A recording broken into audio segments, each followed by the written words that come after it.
escureceu tudo. Uma névoa muito forte aqui na parte da serra, aqui ó, fechou tudo, parecendo de noite. Vou dar pra minha irmã. Débora, agora são 3. Que horas são agora, Pri? 3h50. Olha como é que tá tudo escuro, ó. 3 horas da tarde, cara. Aí também tá assim? Ruim, rapaz, tu não é homem de palavra, não? O cara vai perder. Não é isso não, rapaz. Eu tô querendo gravar um vídeo pra registrar esse momento aqui. Diz que isso não é comum acontecer. 4 horas da tarde não é normal, não. Pois é. Eu vou gravar pra ele, vou gravar pra mim. Então fala o horário aí no vídeo. Que horas? 4 horas. 4 horas, 16h03. Todos os dias, antes de gravar os vídeos, o que eu faço basicamente é uma escolha editorial. São tantas notícias acontecendo, tantas coisas bizarras às vezes acontecendo simultaneamente. Tem que vir aqui e olhar aquilo que me chama mais atenção, ou aquilo sobre o qual eu posso falar com mais propriedade e decidir, fazer uma escolha. Hoje havia alguns assuntos que as pessoas pediam para que eu mencionasse, né? Um deles foi o interventor que foi enviado para o Cefet do Rio de Janeiro e que foi bloqueado, que foi impedido pelos alunos, foi nomeado pelo Bolsonaro e os alunos não aceitaram a decisão do Bolsonaro. Então foi um assunto que estava circulando aí pela internet bastante ontem. Outro assunto que também estava sendo muito comentado hoje foi o sequestro do ônibus na ponte Rio-Niterói e o governador do Rio de Janeiro, né, o Witzel, que também, gente, ele e o Bolsonaro estão quase no mesmo patamar, ele descendo, comemorando do helicóptero por ter executado o sequestrador. Então aí você tem também uma mensagem que eles transmitem para a sociedade, né, que é algo que eles repetem muito, que bandido bom é bandido morto. E depois, outro assunto também que, para mim, é mais urgente de todos, na verdade, porque não é apenas um fenômeno assustador, mas também é um prenúncio do futuro, ao meu ver, pelo menos, que foi o evento que se deu ontem em São Paulo, né, por volta das 3 da tarde, que a cidade ficou nas trevas. Escureceu completamente a cidade, parecia que estava de noite, e isso foi decorrente de queimadas, de centenas de focos de queimadas pelo Brasil, em Rondônia principalmente. Eu vou deixar para vocês no comentário fixado o vídeo do Meteoro Brasil que explica sobre isso, chamado O Dia do Fogo, que conta como muitos produtores rurais, muitos produtores em Rondônia se reuniram no dia 10 de agosto e depois nos dias subsequentes para iniciar queimadas na região. Então foram centenas de focos, não apenas em Rondônia, mas em outros estados, que foram se alastrando, centenas de focos de incêndio, focos de queimada pelo Brasil, e isso levou uma nuvem de fumaça que foi cobrindo o Brasil em direção a São Paulo. Então é uma coisa pavorosa.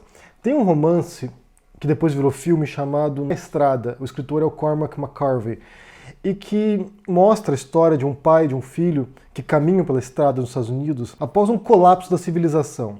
Tudo indica, não há uma explicação exata por que eles estão fugindo, o que aconteceu exatamente, mas tudo indica que foi um colapso ambiental, né? Foi uma catástrofe ambiental. Então a palavra que você mais vê no texto é cinza, cinzento, porque o ser humano destruiu o planeta, o meio ambiente, então tudo está, parece que, envolto em nuvens de fumaça, em nuvens cinzentas de fumaça. Que na minha visão se assemelharia muito com aquilo que vocês viram em São Paulo ontem. Um mundo envolto em fumaça, que é uma proposta do Bolsonaro, né? Uma proposta de destruição da Amazônia, uma proposta de destruição do meio ambiente brasileiro. E nesse sentido, a gente tem tudo aquilo que eu sempre comento aqui, talvez seja o tema principal desse canal, de quão próximo é o intervalo entre discurso, entre retórica e entre prática. Porque quando alguém vem e diz uma coisa, isso raramente fica apenas no espectro das palavras.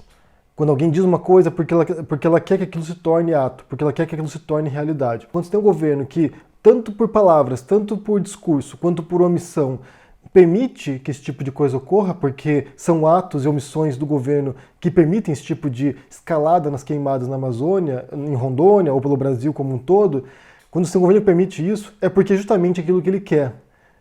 Para o Bolsonaro, o progresso, para o Bolsonaro, o desenvolvimento tem a ver com destruição do meio ambiente.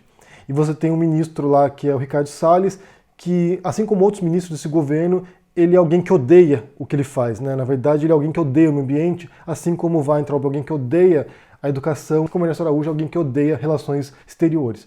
E assim como o Bolsonaro odeia ser presidente também, como ele já disse lá em outro momento, que não nasceu para ser presidente, nasceu para ser militar. E nem isso ele nasceu para ser também, ele nasceu para ser um incompetente completo, mas esse é outro assunto. Então, entre a retórica bolsonarista, a retórica de quem trabalha para ele, de quem o cerca, e o ato, há um espaço muito pequeno, e que leva e que instiga a população a agir de certo modo. Porque quando você tem retóricas que favorecem certos atos criminosos, como são os atos agora de queimada na Amazônia, quando você tem um governo que não se opõe frontalmente a isso e não propõe nenhuma medida ambiental de controle disso, de certo modo ele está abrindo agora as porteiras para que isso ocorra cada vez mais e o estrago seja cada vez maior. E como a gente sabe, como a gente já viu no outro vídeo, a Amazônia está num ponto crítico aqui. Ela está quase num ponto sem retorno, num ponto no qual, depois daquela destruição ocorrer, não terá mais como se recuperar mais enquanto ecossistema, e isso será o fim da Amazônia, será o fim da maior floresta tropical do planeta. E certamente isso influenciará todo o continente americano e o mundo também. Então, quando eu mencionei o caso desse livro, né, Na Estrada do Cormac McCarthy, é porque, de certo modo, essa imagem, como eu disse, em São Paulo, é um prenúncio do futuro. Não sei se vocês já viram Blade Runner também, né, que é outro filme apocalíptico, que mostra um futuro no qual o ser humano destruiu o meio ambiente também. É isso que você tem, né? É um mundo sombrio, um mundo envolto em fumaça, um mundo no qual nós, seres humanos, destruímos o espaço no qual nos habitamos. Vou recomendar que vocês assistam esse vídeo do Meteoro, porque lá explica muito bem, como eu disse, o que aconteceu e o que levou a isso. O que a gente pode esperar agora, né? O que realmente pode ser feito? Na verdade, eu acho que o que a gente tem visto já é uma reação internacional em relação a isso, né? Já tem uma reação de outros países que contribuíam para a manutenção da Amazônia, para a prevenção da destruição do meio ambiente no Brasil, que estão agora se afastando, que estão agora repelindo o governo Bolsonaro por causa dessa destruição. Talvez isso funcione, talvez não funcione, eu acho que não vai funcionar, porque o Bolsonaro já deu indícios de que não está nem aí. Milhões e milhões de reais estão sendo retirados do Brasil agora, porque o Bolsonaro está simplesmente desprezando esse tipo de relação com esses países, embora governadores desses estados estejam fazendo agora um caminho de cortar o intermediário, né? Então, em vez de passar pelo governo federal, governadores estão indo lá conversar com esses países, com a Alemanha, com a Noruega, para que esse fundo vá diretamente para os estados e não via governo federal.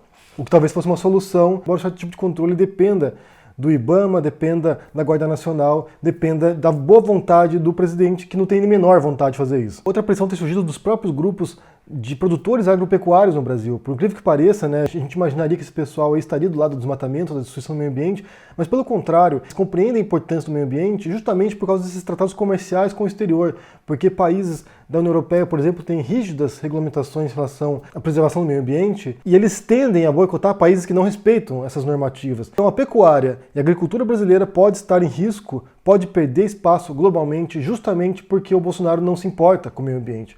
Ele acha que ele vai levar um progresso, quando na verdade ele vai sabotar o país, vai mergulhar cada vez mais o país numa recessão profunda, que já está entrando em recessão. Todos os indicadores já apontam que o Brasil está entrando numa recessão, e um boicote internacional aos produtos brasileiros agropecuários pode acentuar isso cada vez mais e empobrecer o país ainda mais. Além disso, você tem a militância também, né?